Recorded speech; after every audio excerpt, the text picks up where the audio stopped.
80.000 abitanti in provincia di Vicenza, aveva un PIL grande tanto quanto un paese di 1 milione di abitanti come il Montenegro, e il Montenegro è indipendente.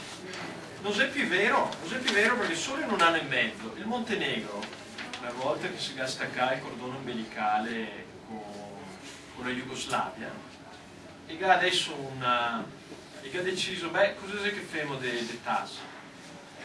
Tasse sul reddito 12%, adesso c'è là che lotta perché vuole tirarlo sul 9%.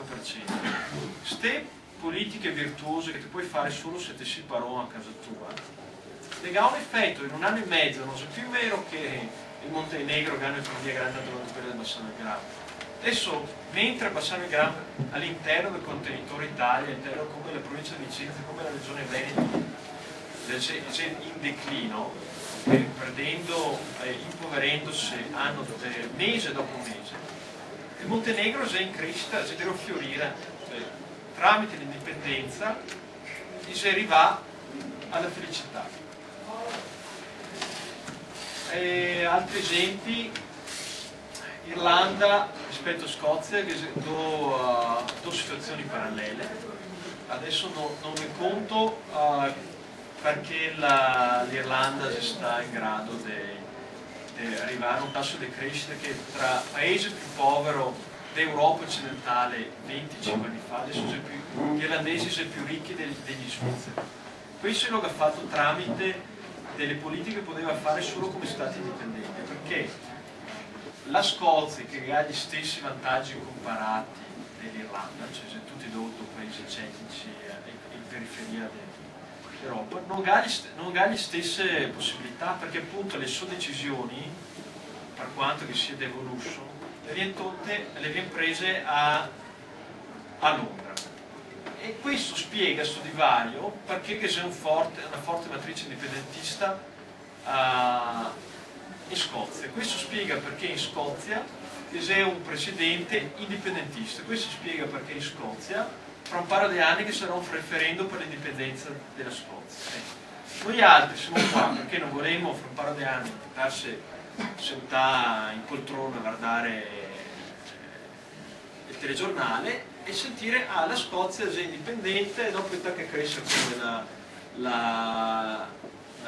l'Irlanda, e se tutti gli scozzesi tutti bei liberi e felici. Noi altri non volevamo fare i sudditi che spetta gli ordini dall'alto, spetta gli ordini come queste robe che si ha da dire, tipo a livello, quando che si sta fatto il passante dei maestri, ha intervistato Zaia parlando delle regioni, ma allora chi ottosi qua e là.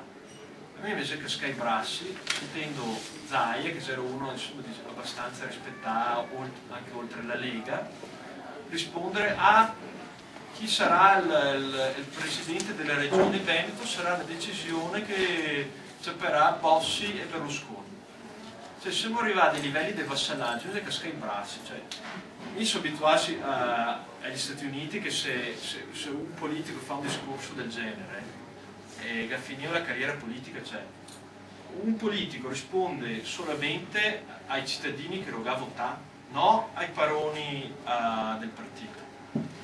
Quindi noi altri volevamo cambiare appunto questa mentalità, perché se uno dice una roba del genere fa parte di quello che pensa, cioè se la realtà vabbè capisco che è da fare il soldatino dentro il partito, però manco tasi di che te fai una primaria ti e tosi, no, non sta dire alla gente voi altri si sudditi, mi sono un vassallo e il feudatario deciderà che sarà, no, lo decidiamo noi altri che gestirà le nostre istituzioni. Questo è quello che ha fatto in Scozia, e ha un presidente indipendentista, fra un paio di anni sarà indipendente. Parlando del federalismo, guardate cosa invece, qua c'era un paragone fra due stati ex comunisti, cioè la Germania dell'Est e la Slovacchia. Ai tempi del comunismo, la Germania dell'Est era il meglio che il comunismo era stato a bonde del produrre, essere più ricchi e stavano meglio di tutti. La Slovacchia era i poricani della Cecoslovacchia. mica scelto due strade differenti.